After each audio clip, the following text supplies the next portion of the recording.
안녕하세요 여러분, 꿀단지입니다. 이번 시간에는 몽골 제국의 성립과 그리고 원의 중국 지배, 그리고 동서교류의 확대와 서민 문화의 발달이라는 내용까지 함께 알아보려고 합니다. 자, 그럼 지금부터 시작을 해보도록 할게요. 자, 우선 몽골 고원의 초원지대는요, 몽골족이 여러 부족으로 나뉘어서 유목 생활을 하고 있었습니다. 자, 몽골족이 여러 부족으로 나뉘어서 유목 생활을 하고 있었는데 우리 13세기 초에 이 테무친이라는 사람이 나타나게 되죠. 테무친은요, 나중에 칭기즈칸으로 불리는 사람인데요. 굉장히 유명한 사람이죠. 몽골 사람들에게 가장 존경받는 사람 중 한 명이 칭기즈칸이라고 합니다. 어쨌든 이 테무친이 나타나서 몽골족을 통일하게 되는데요. 칭기즈칸은 이제 우수한 기마병을 바탕으로 중앙아시아와 서하 등을 정복을 하면서 영토를 점차 확대해 나가게 됩니다. 나중에 이제 칭기즈칸은요 죽게 되는데요. 칭기즈칸이 죽은 후에도 정복 사업은 계속되게 됩니다. 몽골 제국은 금을 멸망시키게 되고요. 금을 멸망시킨 후 러시아와 동유럽의 일부까지 차례로 점령하고 서아시아의 아바스 왕족까지 멸망시키게 됩니다. 그 결과 몽골은 동아시아에서 유럽에 이르기까지 엄청난 대제국으로 발전을 하게 된 것이죠. 여기다가 정리를 해보도록 하겠습니다. 금을 멸망시키고 러시아 그리고 동유럽의 일부 그리고 서아시아의 아바스 왕조까지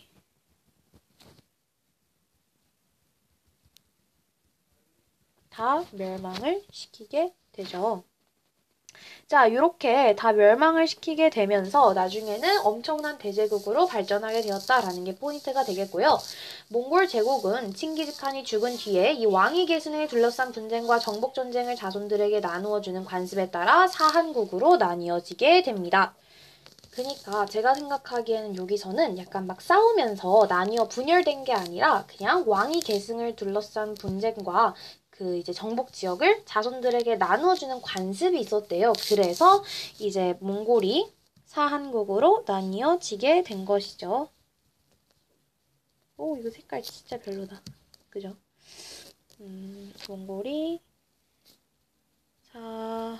사한국으로 분열되었습니다. 라는 것을 알 수가 있겠죠? 자, 정리해 보도록 할게요. 우선 테무친이 몽골족을 통일을 하게 되고요. 그 후에 테무친은 우리가 칭기즈칸으로 추대를 하게 됩니다. 이 칭기즈칸은요, 뛰어난 기마병을 바탕으로 중앙아시아와 서하 등을 정복하여서 영토를 점차 확대해 나가게 됩니다.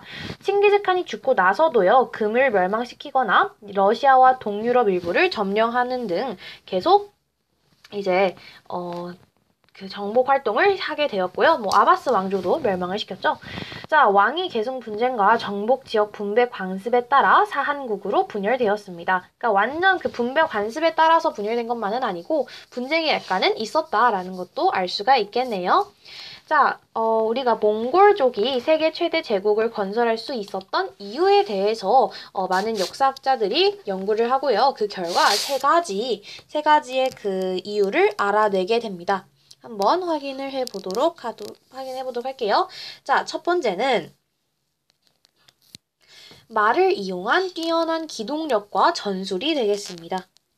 말을 이용한 뛰어난 기동력 그리고 뛰어난 전술이 되겠네요. 병사 한 명이 여러 마리의 말을 바꾸어 타면서 장거리를 빠르게 이동할 수 있었고요. 비상시에는 말을 식량으로 먹거나 무기의 재료로 이용하였다고 합니다. 예를 들어서 우리가 활 같은 거에는요, 말의 꼬리를 사용하였다고 해요. 이런 식으로 여러 가지 말을 이용한 전술과 기동력을 이제 장점으로 뽑고 있고요. 두 번째는 뛰어난 무기와 전투력이 되겠습니다. 뛰어난 무기 그리고 전투력. 여기서 보면요. 기마병에 적합한 작은 활, 투석기 같은 우수한 무기와 말 위에서 몸을 뒤쪽으로 틀어서 화살을 쏠 수 있을 정도로, 자, 달리는 말 위에서 몸을 뒤쪽으로 틀어서 이제 화살을 쏘는 것은요, 굉장히 뛰어난 전투력을 갖추고 있다라고 볼 수가 있는 게, 우선 말은요, 그냥 움직이는 게 아니라 몸을 흔들면서 움직이게 되죠. 그럼 중심을 잡는 것도 굉장히 탄탄해야 하고요. 뒤를 보면서 말이 앞으로 계속 나갈 수 있게끔 해주는 것도 정말 어려운 기술이고요.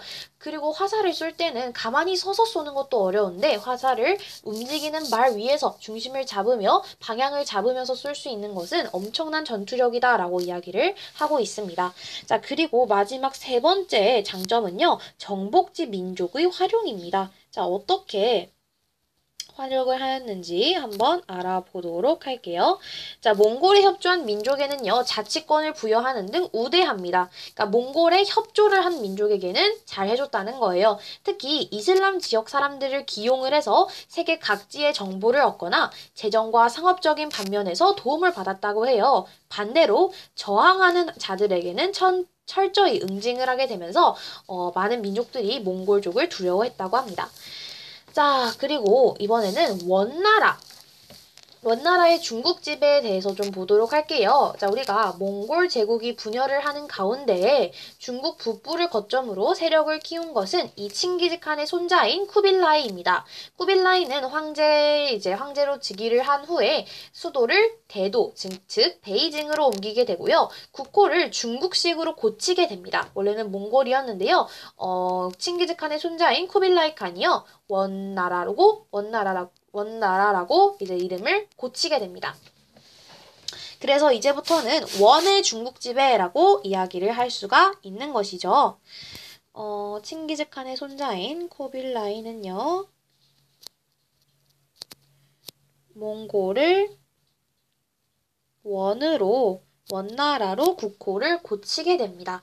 자, 그리고 베이징으로 수도를 옮기게 되고요. 남송을 이제 멸망시키게 됩니다. 자, 우리가 저번 시간까지 배웠던 게 남송이었어요. 기억나시죠? 네, 이제 남송을 멸망시키고 중국 전체를 차지하게 됩니다.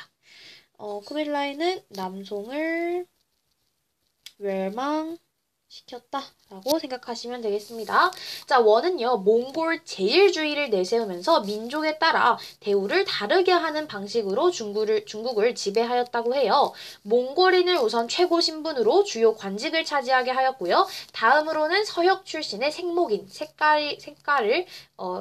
생목인이라고 불러요. 서역 출신의 사람을. 그래서 그 생목인을 우대해서 재정과 행정 실무를 맡겼습니다. 반면 한족은 정치적 진출과 사회적 지위 등에서 철저하게 차별을 하였다고 해요. 이게 상당히 중요한데요. 나중에 우리가 주원장이라는 사람이 명나라를 건국을 하게 돼요. 그때 주원장이 어떻게 나라를 운영을 하였는가가 이 한족과 굉장히 밀접해 있습니다. 그래서 지금부터 잘 확인을 해주시면 되겠습니다. 일단은 몽골 제일주의를 이제 했다는 것부터 기록을 해봐야겠네요. 일단은 원나라는요. 몽골 제일주의를 이제 내세워서 민족에 따라 대우를 다르게 했습니다.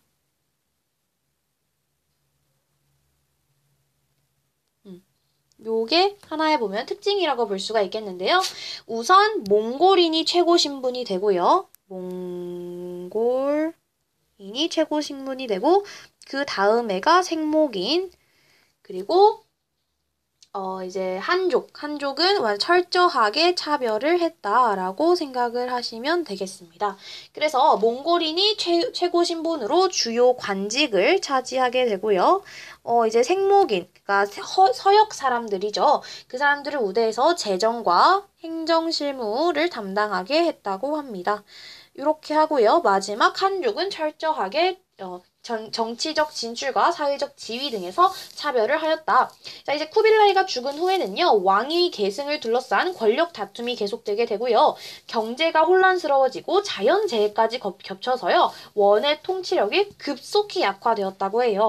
한때는 중국 전체를 통일했던 나라였는데요, 이렇게 약화가 되게 됐다고 합니다.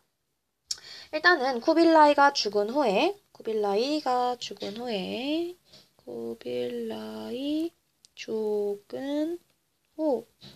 그러니까 왕위 계승을 위한 권력 다툼이 있었다라고 생각하시면 되겠고요. 왕위 계승이면 권력 다툼이 계속되고 경제가 혼란스러워지고 자연재해까지 겹쳤다라고 생각하시면 돼요. 경제가 혼란스러워졌고요. 자연재해까지 겹쳐서 급속히 약화되었다라고 생각하시면 되겠습니다. 거기에다가 불만을 푸는 농민들의 반란. 그러니까 보통 이제 쇠퇴해질 때쯤 되면요. 다들 반란이 일어나는 것 같아요. 반란까지 일어나면서 원은 점차 쇠퇴해 가게 됩니다. 여기까지 정리해 볼게요. 자, 쿠빌라이는요, 황제로 즉위를 하게 됩니다. 그리고 우선 베이징으로 이제 수도를 옮기게 되고요. 국호를 중국식으로 고쳐서 원으로 개칭하였다라고 생각하시면 되겠고, 이제 남송까지 멸망시키면서 중국 전체를 차지하였다고 합니다. 자, 그 쿠빌라이 칸은요, 몽골 제일주의를 이제 시도를 했는데요. 제일 위에 몽골인, 그리고 생목인, 그리고 이제 한족을 이제 이 순서대로 하였다고 해요. 그래서 몽골인들이 최고 신분으로 주요 관직을 차지하고 생목인들은 주로 이슬람교를 믿었다고 해요. 이 생목인들이. 그리고 서역의 페르시아인과 위구르인 등에 해당해서요. 재정과 행정 실무를 담당시켰다고 하고요. 한족은 철저히 정치적 진출과 사회적 지위에서 차별하였다. 자, 근데 왜 멸망을 하였을까요? 그렇죠. 이 쿠빌라이가 죽은 후에 왕위 계승을 둘러싼 권력 다툼이 있었고 경제적인 혼란과 자연재해까지 더해지면서 굉장히 약화되었는데 여기에 농민 반란까지 더해지면서 점차 쇠퇴하게 되었다라고 이야기를 합니다. 자, 여기까지 한번 알아보았고요. 자, 이번에는 동서교류의 확대와 서민 문화의 발달에 대한 이야기를 조금 해보도록 하겠습니다. 자, 몽골이요. 엄청난 대제국으로 발달을 하게 되었었죠. 그러면서 그 어느 때보다 동서교류가 굉장히 활발하게 전개가 되었다고 합니다. 여기다가 한번 적어보도록 할게요. 몽골이 대제국으로 되면서 몽골 대제국으로 발전을 하면서 동서교류가 굉장히 활발하게 전개되었다라고 이야기를 합니다. 특히 역참이라는 교통망을 통해서 상인, 선교사, 여행가 등이 중국을 굉장히 자주 찾아왔다고 해요. 뭘 통해서? 역참이라는 교통망을 통해서 굉장히 자주 찾아왔다라고 이야기를 합니다. 역참은 교통망이에요. 그래서 이걸 통해서 상인, 선교사, 여행가 등이 중국을 많이 찾아왔다고 합니다.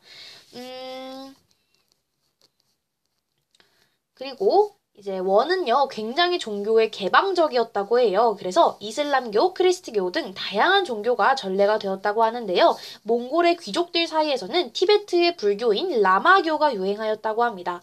또한 이슬람 세계로부터 천문학, 수학 등 자연과학이 전래되면서 실용적인 과학기술이 발전하였다고 하네요. 수시력이라고 불리는 달력을 만들었고 대포를 만들어서 남송을 공격할 때 우리 쿠빌라이 칸 때 남송을 멸망시켰다고 했죠. 그때 그 대포로 남송을 공격할 때 사용하기도 하였다고 합니다.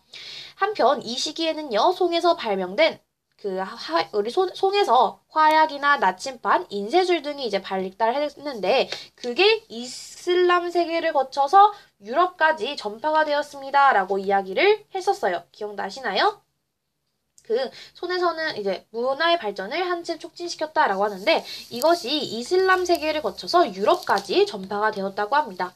민간에서는요, 송에서처럼 도시를 중심으로 한 서민 문화가 발달하였고요. 특히 소설과 희곡이 유행하였고 연극이 공연되기도 하였다고 합니다.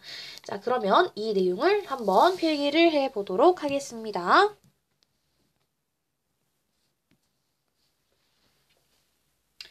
자, 우선은 원이 종교의 굉장히 개방적이었다라고 알면 됩니다. 그래서 이슬람교, 크리스트교,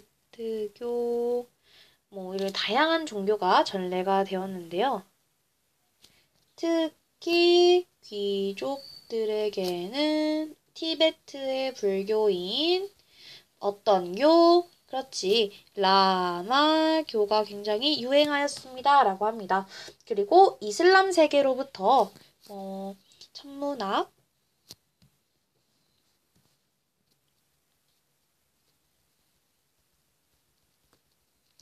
수학 등이 어디로부터? 그렇지. 이슬람 세계로부터 전파가 되었다고 해요.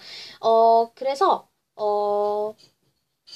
실용적인 과학기술이 발전을 하였다고 합니다. 실용적 과학기술이 발전하였습니다. 라고 이야기를 하고요.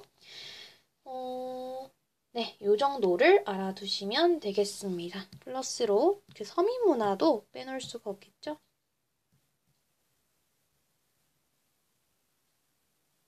신기하다.